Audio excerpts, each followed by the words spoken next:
getting ready to do a craft sale or a market or a craft fair, I have some great tips that you can use today and implement when you're getting ready to go for your sale that'll make it be successful.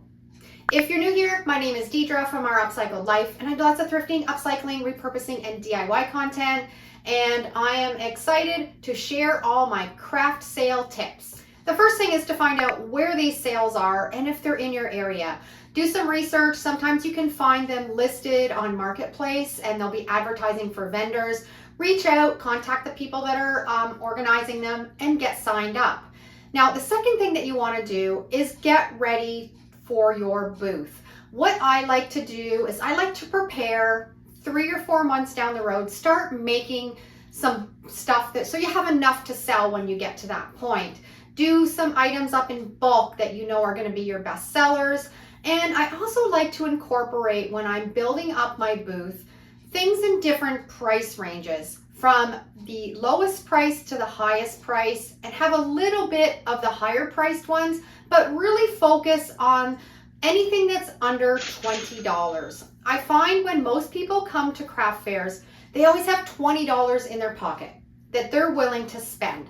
As soon as you go up above that amount, it's a little bit harder to sell. You can sell them, but you're not going to have as many people interested. So when I'm building up my booth, I always make all kinds of those smalls. For me, it's my little wooden signs and shelf sitters that do really well. So I make all kinds of those, have them ready, and I don't do it all at the last minute. I kind of putter away a few months before and have them ready for when that craft season comes about. Now, once I have all of my items made, I like to price them. And I just did a video not that long ago on how to price your DIY projects. It's a very simple formula. It might not work for everybody, but it works for my craft projects. I also have a pamphlet available with all those steps too in my Etsy store if you want to get that to guide you along. Now, once you get to that point and you've built up your inventory and you've priced it, you now want to set up your booth. So what I like to do a trial run. I'll go down into my basement, I'll set up my table or tables how I want it to look at the craft fair. I'll usually do this a week or two ahead of time before the show, set it all up, put my items where I want them, have my advertising, have everything all exactly how when I'm set up at the craft fair I want it to look. And then what I'll do is I'll take pictures of it. I'll take my cell phone out and take pictures of each area and then the whole craft fair. So when you get to the craft fair, you can go back and you can look at those photos and you can remember how you had it set up and recreate that. And it just makes a lot less of a hassle when you're at the show. And the other thing that that's helpful for is you can have it all set up and you can see if you have enough product or not. And if you don't, then you can go back and you can make a few more things to fill in those spots where you need it. Another thing that might be helpful for us crafters is if you don't have enough product that you think will fill up a booth, find another crafter that's a friend of yours and share the booth together. And you can cut your costs in half if you have to rent your table. Plus, if you're going to be at a really busy craft fair, you can help each other out. If one has to go to the washroom, one can watch over the booth while the other one goes. That might not work out for everybody, but it's just something to think about if you don't think you have enough to fill your booth and you have another creator friend that you could share the day with. When I started doing craft shows, I put together a packing list of everything from the start to the finish that I needed to take with me. And I wanted to have a list so I wouldn't forget any of those things. So I put one together. It's in my Etsy store if you want to grab it. It is a fantastic resource. Print it out, and the day before while you're packing to get ready for your craft show, you can cross off everything and make sure that you haven't missed anything from everything that you need to set up your booth. There's so many things on this list that you wouldn't even think of, and you don't have to think about it because it's already there on the sheet of paper. You can check it off as you go. And that checklist has been a godsend for me to keep my brain organized and know I'm gonna have a successful craft fair. And when I get there, I'm gonna have everything. So once you're at the craft fair and you've got everything set up and you're ready for customers, I have a few things that I like to do while I'm at the craft fair to make it more successful. The first thing is make sure you put on a smile. Make sure you're greeting all of your customers that are coming to your booth, having some casual conversation. Don't sit at the back of your booth in your chair with your head down and your cell phone. Make sure you're talking to people and making friends, and that will make a huge difference in your sales at the end of the day when you're just putting yourself out there and smiling.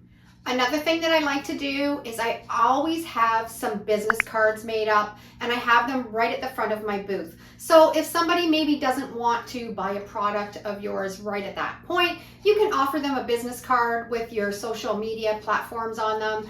And then maybe when they get home, they might rethink their not buying your product and go back and check out your Instagram or your Facebook or your YouTube channel. And you can get support that way through your business cards.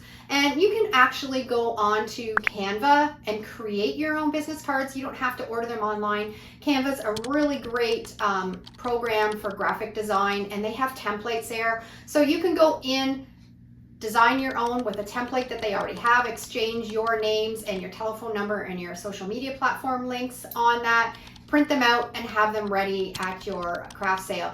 And if you have never tried out Canva, I'll put a link down below for you to try it out because it's a really great website for that. Another thing that I like to have set up at my craft booth is a little journal or a little notebook and collect emails. You want people to leave their email for you so you can contact them afterwards. If you have a product that you're going to be making 3 or 4 months down the road and this customer maybe has already bought one from you, if you can get that email from them, you're going to be able to contact them later and say, I have a new product. If you're interested, check it out. You can also make sure that you can keep them in contact with all of your different social platforms. You can send out an email and say, hey, nice to meet you. Maybe you want to follow me along on Instagram or YouTube. And that's a great thing to do at a craft sale. And it's a great way to promote your business afterwards when you left the craft fair and to keep business coming in after the sale. One thing that I do find at craft sales, and it's inevitable, it's going to happen. You're going to have people come through and they're just going to be looking to get ideas. They're going to be looking at your product and then saying to themselves, I can go home and I can make one of these myself, and they'll take a picture of it, which I used to in the beginning. It used to bother me because I'm like, oh, I've put all this work into it. Now they're taking a picture of it. They're going to go home and recreate their own now. So I decided to put a little bit of a different spin on it. And what I do is I've made a little poster board with my name and with my YouTube handle and my social media platform handles on it. And I set it up somewhere in my booth. And if I see someone taking a picture, I'll just casually mention, hey, make sure if you're taking a picture, you take a picture of my little poster board. And if you ever see anything or you want me to help you along while you're crafting, then just shoot me an email and I can help you out. And then you've opened up the door to a friendship. And for me, I can also take them to my YouTube channel and say, if you want to recreate this, now you can watch my video and see how I did it and make one yourself. So they might not be buying something from you then, but you can take them and pull them over to another platform and maybe make a sale down the road. And they've got this little picture of the poster board that they can remember their conversation with you and the product that you made. Another thing that's actually on my checklist, I'll go through a few things that are on this checklist that are something that you don't want to forget before you're heading to the craft sale. The first thing is make sure you go a day or two to the bank and make sure you're getting some change. I know a lot of people don't use cash anymore, but you still want to have a little bit of cash and change at your booth in case you have to use that. And make sure you have your point of sale all set up too.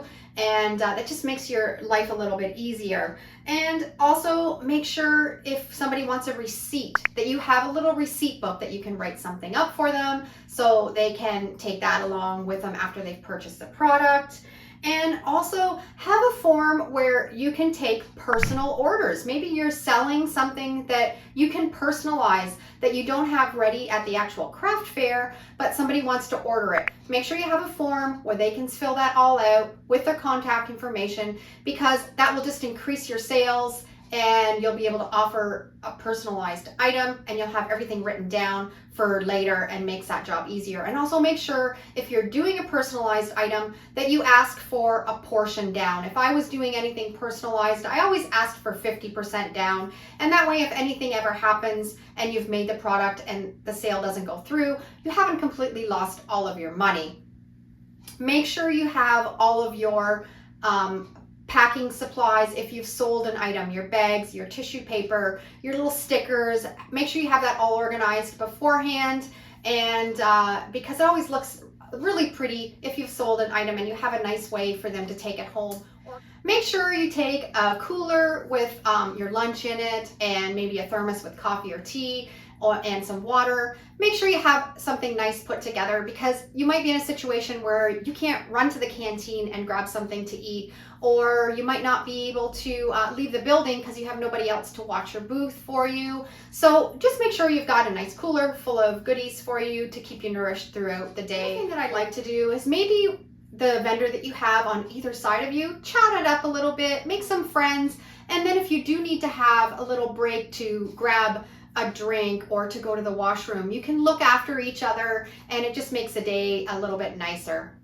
And again, I just want to emphasize on any craft shows that I've had that have been really successful, I always make sure I have lots of my smalls, anything under $20, and you're going to do well. That's that really sweet price point for people that are coming to craft sales. So have some higher priced items, and you might have that one or two potential customers come through that are going to purchase those higher priced items. But I find for myself, those lower priced ones are the ones that I do the best on and sell the most of. So pick something that sells really well for you, keep it under the $20, make lots of them, and you'll have success. Now, you always have to remember too, not every craft sale is going to be fantastic. And there's going to be lots of factors that can come into that. It could just be that the organizers just didn't promote the craft fair well enough. They didn't advertise well, they didn't have signs or flyers put out. That's completely out of your control. So if you're not having the customers come through, then you're not going to have a successful craft fair. And the other thing is, it just might be a slow show. People are just not in the mood to buy. They're just kind of out and looking around. And probably if you have shows like that, when you talk to the other vendors, you're going to find out that everybody was slow. It wasn't just you in particular. And maybe if you're not selling very much stuff, you maybe have to look at the product that you're selling. Sometimes it's hard because you don't want to be critical of what you're actually selling, but maybe it's just not a good seller anymore. And sometimes constructive criticism is a good thing. Ask your friends, ask your family, would you be interested in buying this product? How can I improve this product? What would you do? And get some feedback. And maybe it's just a matter of just tweaking your product a little bit better or changing it just a little bit that makes it sell better. But be open to having a little bit of conversation with family members or friends that would help you out if you're finding that you're not having very much success at the craft fairs, because they might be able to give you some really good pointers and tips. Something else that's really helpful is I keep a ledger of everything I've sold that day, and then you can tally it up at the end of your show, see what your best sellers were, see what didn't sell, and then when you're going to your next craft fair, you can reevaluate of what you want to make more of or maybe not make as much of. And that was really helpful for me when I made that ledger up. So for me, in the end, going to craft fairs is sometimes not always about how much money I'm going to make. For me, at the bottom of everything, I'm a crafter. I love making things and then creating them, but the bonus part is being able to sell them. So if you go into the craft sales or the markets with that mindset of loving what you create and selling it is just a bonus, it will make your day so much better. And you're going to make new friends at these craft sales and make new connections that's so worthwhile in itself. So I have put together the ultimate craft show packing list. This is invaluable. You want to have this if you are getting ready for your show and you don't want to forget anything. Check it off as you go. you'll get to your craft show, you'll have everything that you need. I've also put together a really pretty sheet to collect all your emails from your craft show. And I've also put together a ledger sheet to write down all of your sales.